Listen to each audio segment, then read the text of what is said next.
Hello Capricorn, Sun, Moon, Rising, and Venus signs. Kamusta kayo? Sana po nasa mabuti kayong kalagayan.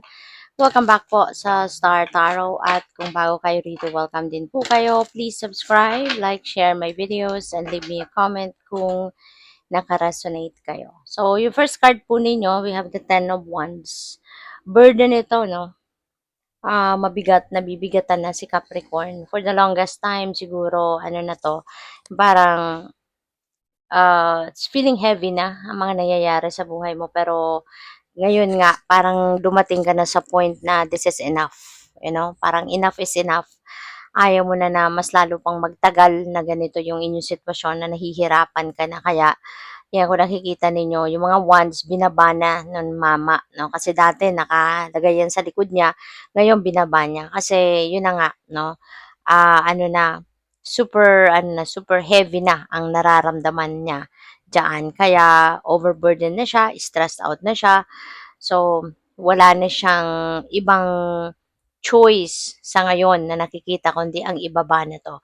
Kaya kung ano man ito, depende yan sa inyong sitwasyon. Ano man ang nagpapabigat or nagpapahirap sa inyo, you are going to put that down. Kasi ito na yung alam ninyo, ito na yung sa tingin ninyo makakabuti sa inyo, no? So, what else? We have Nine of Cups. Ayan. So, pwede, no, na dahil sa hirap na yan, sa bigat na naranasan ninyo from carrying whatever this is, pwede kasi na trabaho yan, obligasyon, responsibilidad sa pamilya, ganyan, na siyang nagpa-negative na ng inyong energy. Ngayon tinanggal mo na, ngayong makakaginhawa ka na, ngayong mababago na din yung pakiramdam mo, mas magiging positibo na, mas magiging magaan at maayos na. Kaya papasok na yung swerte. Magsisimula nang dumating ang swerte mo, magsisimula nang dumating yung positive energy, no? Sa buhay mo. Kaya ito na, magiging masaya ka na, blessings will start to come in, meron ka ng happiness, joy, diba? You will be manifesting blessings na, you will be manifesting your heart's desires, yung mga wishes mo, dreams mo, maaring mag-come to fruition na yan. Kasi magsisimula ng maging positibo ang pakiramdam mo, magiging positibo na yung energy mo. Okay? So, we have the sun. Wow. So, maganda, Capricorn. Maganda to. Yung swerte paparating na talaga. You will be surrounded with beautiful things, no? Mangyayari na ang mga pinapangarap mo, mga pinagdadasal mo, yan ay maaaring mag-come to fruition na sa ngayon. Everything will go well, no? From here on, yung mga tagumpay, makukuha mo na, tagumpay sa kahit anuman na pinagkakaabalahan mo, kahit anuman ang ginagawa mo. Good health also will be yours, good fortune, good luck. You're gonna have fun na magsisimula ka ng ngumiti ngayon. So, napakaganda. Okay? You will be surrounded with positivity. Kaya lahat ng magagandang pangyayari, circumstances, mga bagay, ay maaaring ma-magnetize mo na yan towards you. Okay? Yung mga wishes mo, magka-come to fruition na. Dreams mo, no? Magka-come to fruition na. So we have be bold and make the first move. Ayan. So don't wait for other people to make that move para sa'yo kasi matagal pa yan or pwedeng hindi rin mangyari, 'di ba? Kasi feeling ko dito, meron dito mga opportunities na kumakatok na sa buhay mo, pero pwedeng hindi mo pinapansin or hindi mo napapansin. Kaya pwede kasi na natatakot ang iba sa inyo, nagdadalawang isip, nagpo-procrastinate, mga ganyan, 'di ba?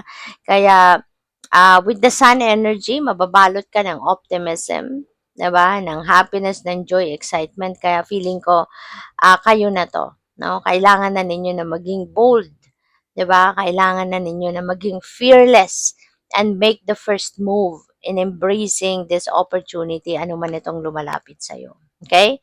Kasi walang ibang gagawa niyan para sa iyo kundi ikaw. Your dreams need a practical plan. Alright? Kasi hindi din naman may sasakatuparan ang inyong pangarap, no? Kung ano man ang inyong pinapangarap kung wala din practical na plano, 'di ba?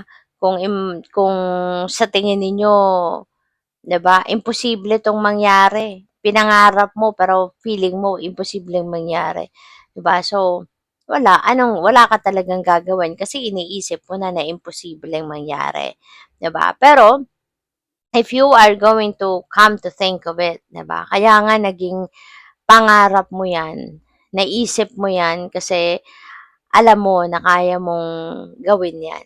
Hindi mo maiisip ang isang bagay kung hindi mo kayang isakatuparan 'yan, 'di ba? Kaya that needs practical plan. Pagplanuhan mo, pag-isipan mo, how can you make it happen? How can you bring that dream into reality? Kasi kung naiisip mo nga, kung kaya mo ngang isipin na ito yung gusto ko, ibig sabihin, meron ka ding magagawa, kaya mo ding gawan ng paraan yan para mangyari yan, no, sa inyong realidad at ma-experience mo. Okay? So, we have a personal issue reaches resolution. So, kung ano man itong mga personal issues mo, pinoproblema mo, pinag-aalala mo, kinai-stressan mo, malapit mo nang masolusyonan yan. No? Maiisip mo na ngayon kung ano yung maiisip mo na ngayon kung anong solusyon dito, maiisip mo na kung ano yung mga bagay na magagawa mo para ito ay mangyari na. Okay? Para ito ay maano mo na. Para ito ay masolusyonan mo na, malusutan mo na, ganon. So, what else? We have a time to give rather than take. Alright? So, panahon na to para na magbigay, panahon na to para ikaw ay mag-share, panahon na to para ikaw ay mag-donate, no? Kasi ganun talaga ang buhay, 'di ba? Give and take lang. Dapat may ano ka, dapat meron kang tawag dito, meron kang time na ikaw din yung magshi-share, ikaw yung magbibigay, ikaw yung magiging benefactor ng kung sino man. Kasi sometimes din, ikaw din naman yung nakakatanggap ng tulong. Ikaw din yung tinutulungan ng iba. Ikaw din yung nagre-receive ng blessings na galing din sa iba. So ngayon, ikaw naman yung magpe-payback.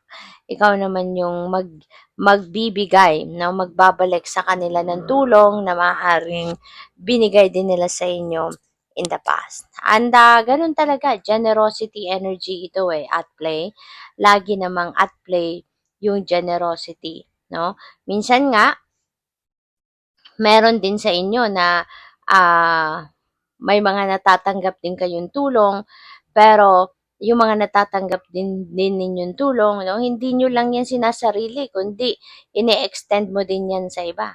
Nagbibigay ka din sa iba, no? Through those help or support or assistance na binigay din sa'yo, pinarating sa'yo ng ibang tao, hindi mo lang din yan sinasarili. Bagkus, you are also setting aside some of it para na ibigay din sa iba.